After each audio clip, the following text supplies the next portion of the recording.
Hello guys, स्वागत है आप सभी का आपके अपने चैनल NSY लर्निंग में। तो आज का हमारा टॉपिक है वेदर और। किसी व्यूअर्स ने मुझसे पूछा था कि मैम वेदर और को पढ़ाइए क्योंकि इसमें काफ़ी कन्फ्यूजन रहती है जो क्लियर नहीं हो पाती है।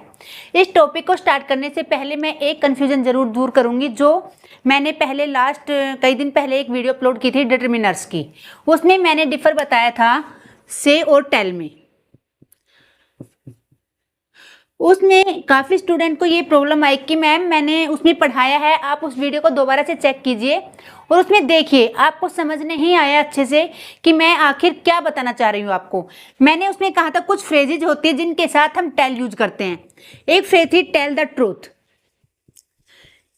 Tell the truth, tell the truth. तो आपको ये कंफ्यूजन कि मैम टेल के साथ ट्रूथ तो हमने कभी देखा ही नहीं है, स्पीक द ट्रूथ तो देखा है हमने, स्पीक द ट्रूथ देखा है। मैं उस वीडियो में आपको स्पीक एक्सप्लेन नहीं कर रही हूं, केवल मैं से और टेल के बारे में आपको बता रही हूं। लेकिन मैंने आपको ये बताया था कि टेल के साथ जो द ट्रूथ है वहां पर टेल आएगा, वहां पर हम से का यूज नहीं कर सकते। मैंने क्या कहा कि जब जो टेल है वो द ट्रूथ के साथ आएगा, ये एक कॉमन फ्रेज है जो आएगा ही आएगा टेल, उसके साथ हम से का यूज नहीं कर सकते हैं। लेकिन मैंने उस वीडियो में ये भी बताया है जब आप इसको सेंटेंस में यूज करेंगे तो टेल के बाद हमेशा जो हमारे प्रोनाउंस होते हैं मी, हर, हिज, हिम, ये अगर सेंटेंस में नहीं आते हैं, अगर आपने टेल द ट्रूथ लिख दिया सेंटेंस में तो आपका सेंटेंस रॉन्ग हो जाएगा। अगर आप सेंटेंस में बोलते हो कि मुझे सच सच बताओ तो आएगा आपका टेल मी द ट्रूथ।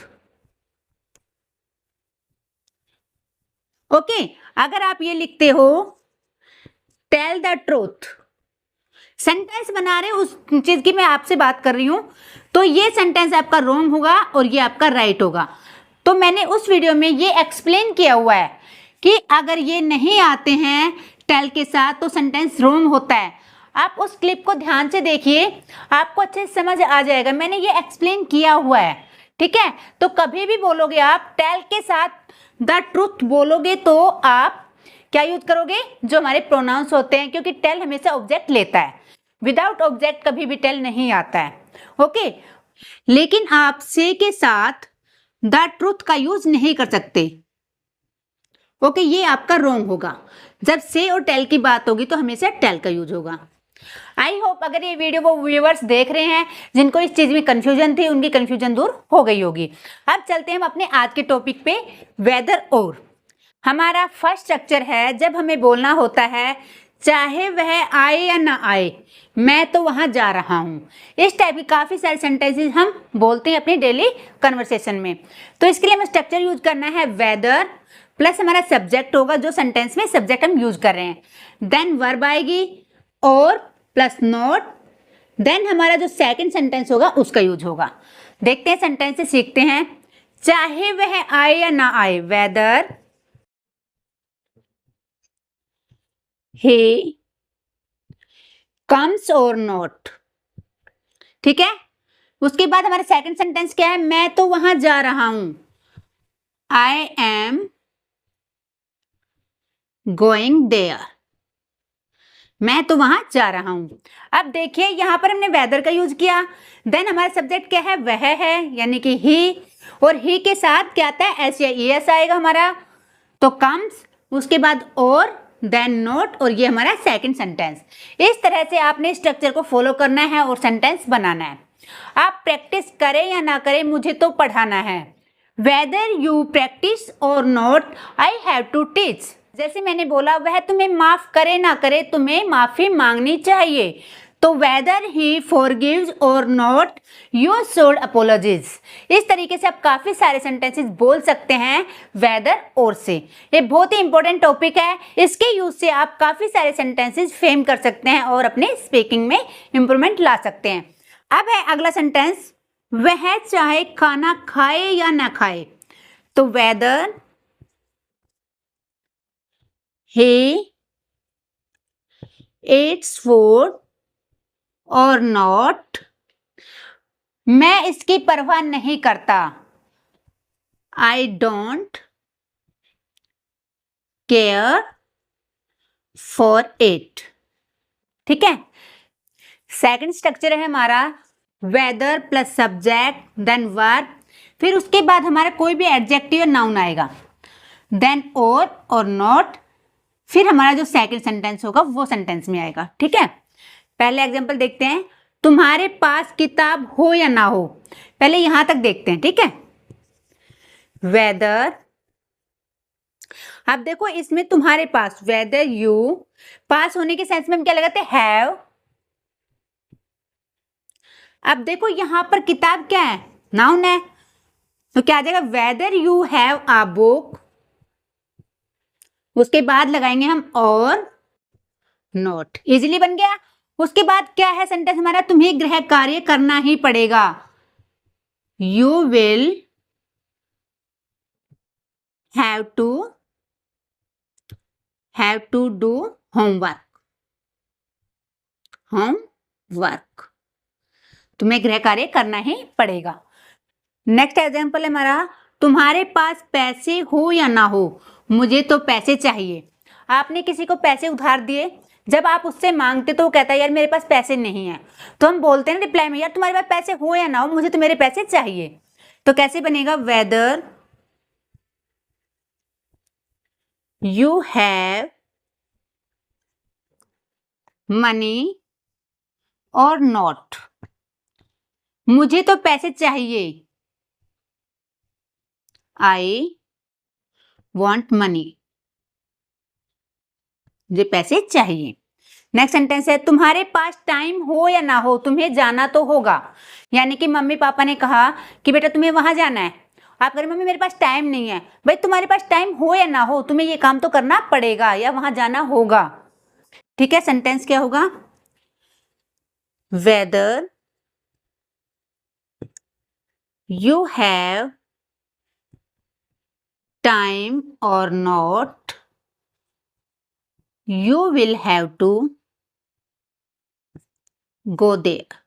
अगर आप वहां की बात करते हो तो देयर का यूज करेंगे, अदर आप गो लगाएंगे। ठीक है, जरूरी नहीं है आप इसी से सेंटेंस बनाए, हैव टू से बनाए, आपका सेकंड सेंटेंस कोई भी हो सकता है। सेंस हमारे सेंटेंस की क्या निकलनी चाहिए, हमारा जो स्ट्रक्चर है ये फॉलो होगा हमारा, या ये हो या ये हो, इस सेंस में जो भी सेंटेंस बनेगा वो आप इस स्ट्रक्चर के माध्यम से बनाएंगे। अब चलते हैं अपने थर्ड स्ट्रक्चर की तरफ, जब हमें वेदर को यूज करना होता है।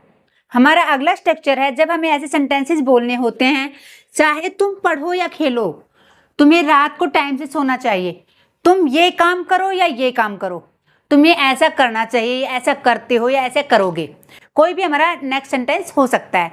उसके लिए हमारा स्ट्रक्चर यूज होता है whether plus subject then verb, इसमें दो वर्ब मिलेगी आपको और उसके बीच में और का यूज होगा, यानी कि ये काम करो या ये काम करो, देन हमारा सेकंड सेंटेंस होगा। ओके, चाहे तुम पढ़ो या खेलो, वेदर यू स्टडी और प्ले, यानी कि जो स्टडी है वो भी वर्ब है और प्ले भी क्या होता है, वर्ब है, खेलना, दोनों के बीच में और आ गए, ये करो या ये करो। You should sleep on time at night, यानी कि तुम्हें रात को टाइम से सोना चाहिए। नेक्स्ट सेंटेंस है, चाहे तुम मारो या छोड़ो, मुझसे गलती तो हो गई। जब कोई बच्चा गलती कराता है और ज्यादा मेजर गलती हो जाती है तो कहते थे अब तुम मुझे मारो या छोड़ो, मुझसे गलती तो हो गई है। तो वेदर यू डाई और live, I made a mistake, यानी कि जो गलती थी वो तो मुझसे हो गई है। ठीक है, नेक्स्ट सेंटेंस है, चाहे तुम हंसो या रो, मुझे कोई फर्क नहीं पड़ता, यानी चाहे तुम हंसते रहो या रोते रहो, मुझे कोई फर्क नहीं पड़ता। वेदर यू लाफ और क्राई, आई डोंट केयर। ठीक है, चाहे तुम पढ़ो या ना पढ़ो, ये कौन सेंटेंस में आ गया, जो मैंने पहले स्ट्रक्चर बताया था आपको उसमें, या और नहीं के फॉर्म में। ठीक है, अब चलते हैं हम अगले स्ट्रक्चर की तरफ जिसमें हम वेदर को यूज करते हैं।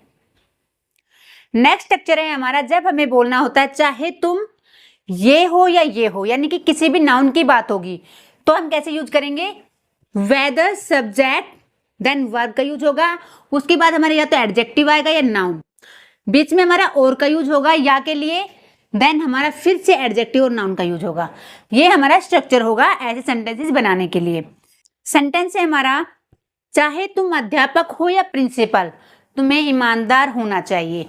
चाहे तुम अध्यापक हो या प्रिंसिपल, तुम्हें स्कूल में टाइम से आना चाहिए। तो कैसे बनेगा? Whether you are a teacher और a principal, you should be honest, यानी कि तुम्हें ईमानदार होना चाहिए। यहाँ पे टीचर क्या है? एक नाउन है और प्रिंसिपल भी नाउन है, तो इनके बीच में जो और है या का काम करेगा। ठीक है, इस तरीके से हम ये स्ट्रक्चर यूज करते हैं एस टाइप के सेंटेंसेज में। चाहे मेरा फैसला ठीक हो या गलत, अब मुझे करना है, यानी कि चाहे मैंने अपना डिसीजन गलत लिया हो या ठीक लिया हो, ये काम तो मुझे अब करना है। Whether my decision is right और wrong, now I have to do this, यानी कि मुझे ये करना है। यहाँ पर क्या है? इज क्या है? हमारी वर्ब है, और यहाँ पर क्या थी? आर हमारी वर्ब थी। राइट और रॉन्ग यानी कि इनके बीच में क्या है? और या के लिए now I have to do this, मुझे करना है। ठीक है, इस तरीके से आपने इस स्ट्रक्चर को यूज करना है। मैंने इस वीडियो में आपको 4 टाइप के स्ट्रक्चर बताए। एक कंडीशन और होती है जब हम वेदर का यूज करते हैं, वो भी सीख लेते हैं। ओके, वेदर का अगला यूज है हमारा पॉसिबिलिटी के लिए, यानी कि संभावना, यानी कि किसी चीज की संभावना के लिए हम वेदर का यूज करते हैं। मैं नहीं जानती कि वह आएगी या नहीं आएगी। ठीक है, कि मैं नहीं जानती कि वह आएगी या नहीं आएगी। यहां पर हम दैट का यूज नहीं कर सकते क्योंकि यहां पर या आया है, तो वेदर और का ही यूज होगा ना। हम यहां पर इफ का यूज कर सकते हैं। सेंटेंस बनेगा हमारा आई डोंट नो, यानी कि मैं नहीं जानती वेदर शी विल कम और नॉट, कि वह आएगी या नहीं आएगी। नेक्स्ट सेंटेंस है मैं कह नहीं सकती कि वो खेलेगी या नहीं खेलेगी, यानी मैं उसे पूछ तो लूंगी वो खेलेगी या नहीं खेलेगी, लेकिन मैं कह नहीं सकती। तो I can't say whether she will play और नॉट, मैं कह नहीं सकती तुम प्रैक्टिस करोगे या नहीं करोगे। तो कैसे बनेगा? I can't say whether you do practice और नॉट। इस तरीके से आपने काफी सारे सेंटेंसेस को यूज करना है। मेन जो हमारा मोटिव है वो क्या है? सेंटेंसेस अपने आप से फ्रेम करना, तभी आप बोलना भी सीखेंगे। नेक्स्ट है मैं कह नहीं सकती कि मैं कल आऊंगी या नहीं आऊंगी। मेरी फ्रेंड ने पूछा कि तुम कल ऑफिस आओगी या नहीं आओगी, यार मैं बता नहीं सकती, मैं कह नहीं सकती कि मैं कल आऊंगी या नहीं आऊंगी। तो I can't say whether I will come और नॉट टुमारो। इस तरह से आज के इस वीडियो में हमने वेदर और का कंप्लीट यूज सीखा। देखो, सीखने का फायदा तभी होगा आपको जब आप प्रैक्टिस में लाएंगे। ठीक है, और प्रैक्टिस में कब लाएंगे? आप जो भी मैंने आपको पढ़ाया है उसके 10-20 सेंटेंसेस तो अपने आप से फ्रेम करने हैं। इसमें टाइम लगेगा। आप सोचते हो कि 10 मिनट में हो जाएंगे, 15 मिनट में होंगे, नहीं, सोचने में टाइम लगेगा। फिर आप उनको फ्रेम करना है, फिर बोल के देखना है। ठीक है, बोलने के बाद पहले आपने पढ़ के रीड करना है, फिर बोलना है, फिर ऐसे बारी बारी से प्रैक्टिस करनी है। ठीक है, इंग्लिश सीखनी तो ऐसे ही आएगी। आप सोचो कि बस एक बार हमने वीडियो देखी और हमें इंग्लिश आ गई, ऐसा बिल्कुल भी नहीं है। प्रैक्टिस आपने जरूर करनी है। ठीक है, तो वीडियो आपको अच्छी लगे तो वीडियो को लाइक करके चैनल को सब्सक्राइब जरूर कर ले। तो मिलते हैं नेक्स्ट वीडियो में, तब तक के लिए राधे राधे।